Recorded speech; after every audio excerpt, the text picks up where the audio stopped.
What is going on, good people? We are getting here close to the end of July. We are still in the fourth quarter.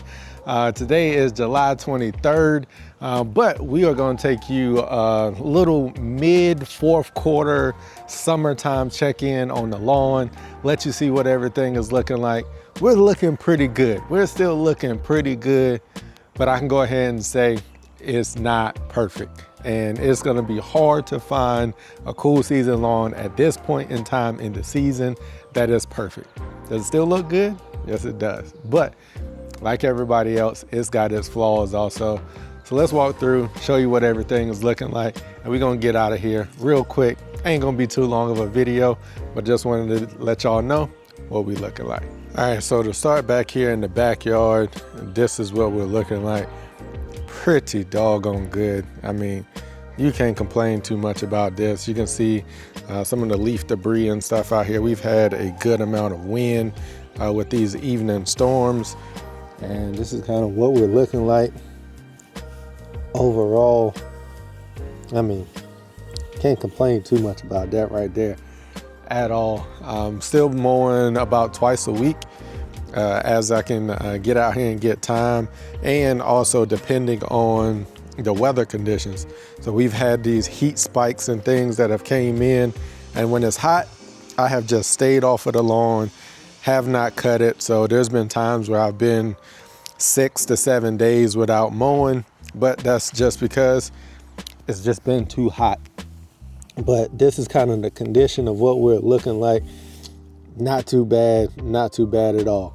And then we can get in here and start to see, this is where we've got some squirrel damage.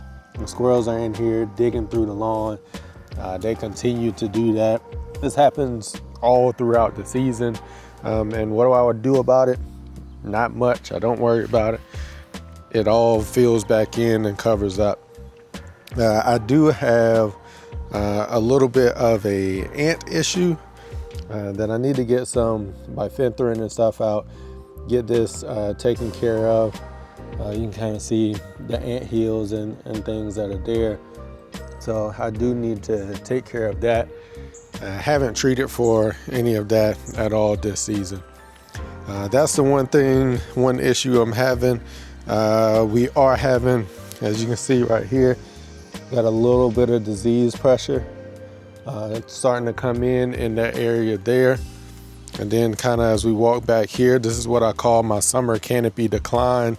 Back here, you can see this is the heaviest shaded area in the back lawn, and you will start to see it thin out. People say, yeah, Cam, like your lawn looks good because you got shade and only because you got shade and all of that. But this is the downside of shade. When you get to a certain point in the season, it just starts to thin out because it does not get enough sunlight. So you can see these areas back here, they're just thinning out.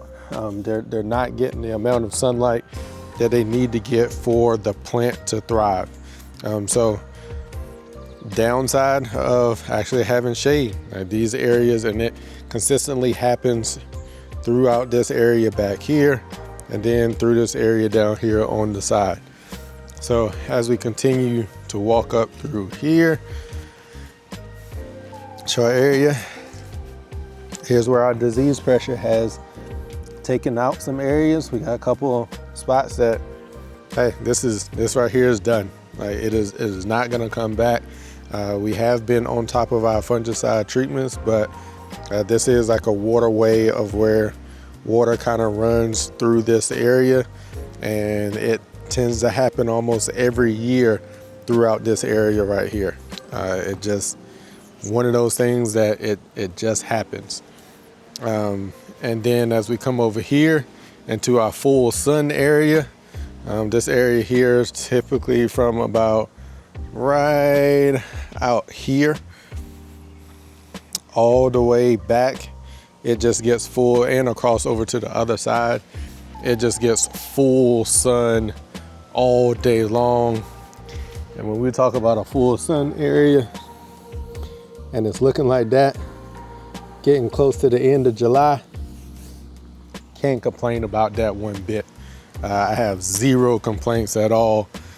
with a full sun area that's looking like that at this point in the season. Not a whole lot of weeds, but I do have some weeds.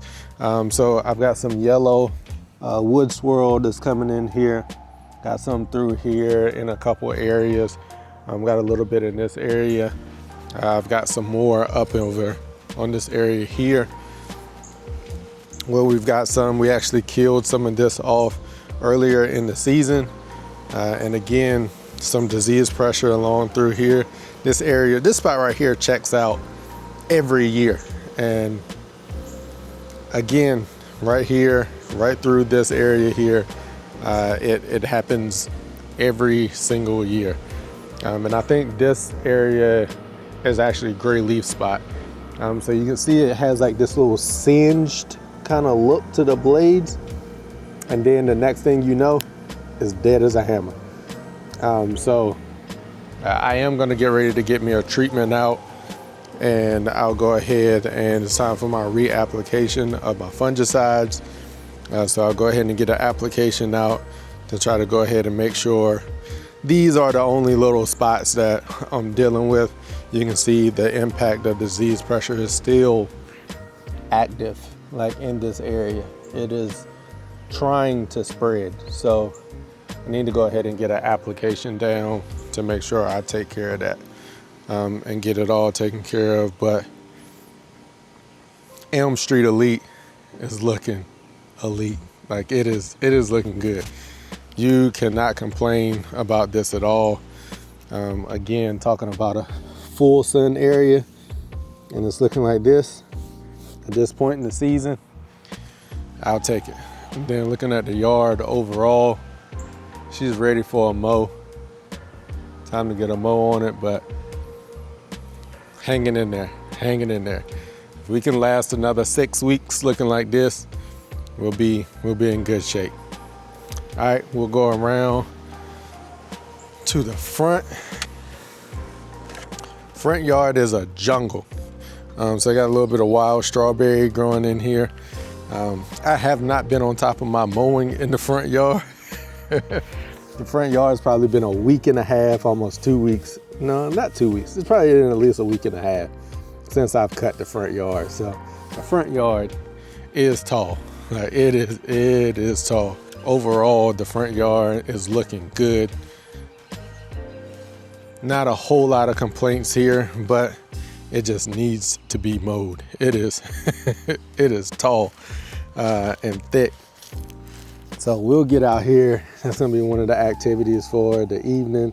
I got a little bit of nut sedge that you can see standing right there. I'm not worried about it. We'll get out here and we'll put a mow on it and let it be what it's gonna be. But overall, it's looking pretty good. Again, some more of the wood swirl that's in here. A little bit of grassy weeds popping up right there.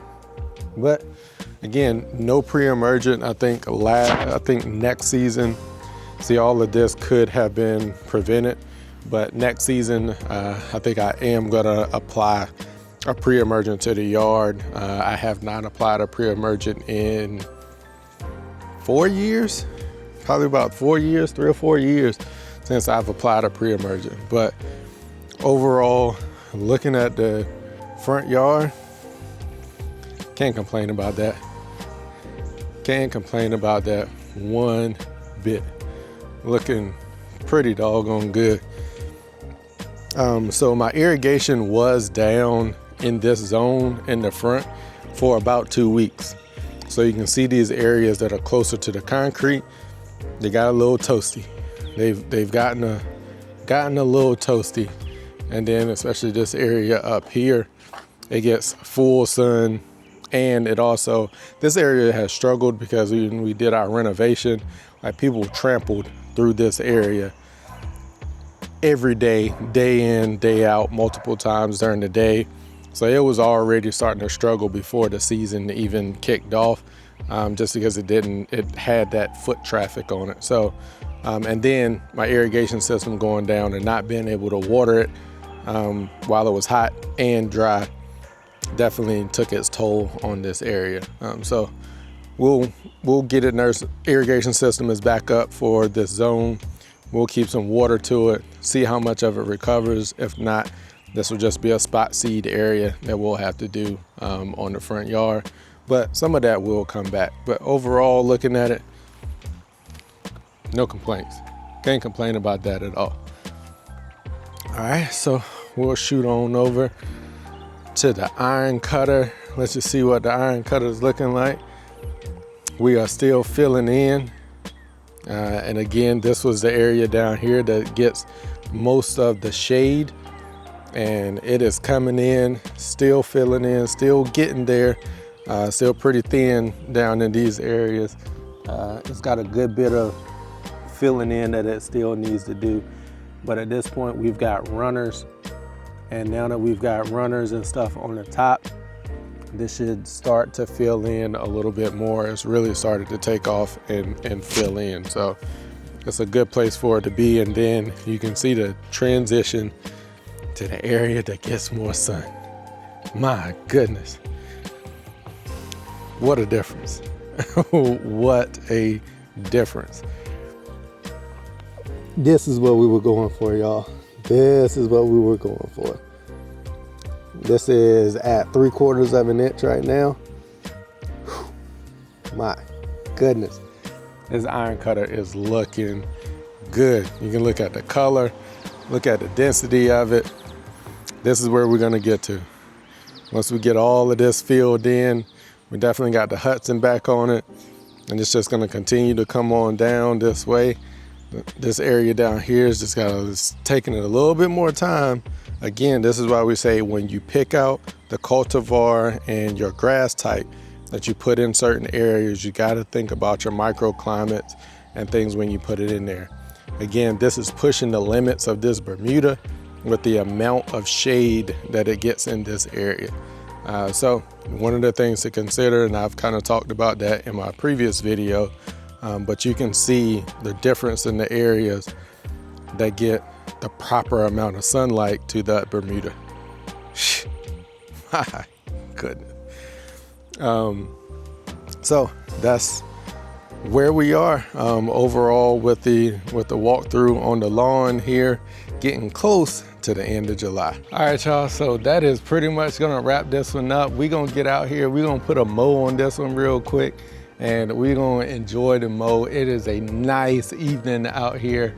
I think it's probably like 74, 0% humidity. It is one of those evenings that you look forward to being able to put a mow down. And we're just gonna get out here and enjoy the mow. All right, y'all. Hope y'all are having a good one. It is time for you to get ready for those renovations and also any overseeding that you're gonna be doing. Gonna have some content coming up on that really soon. And check out the live streams. We'll be talking about that on a full live stream coming up. We do those every Thursday, somewhere between 9 and 10 p.m. All right, y'all, as we always say, just know we work.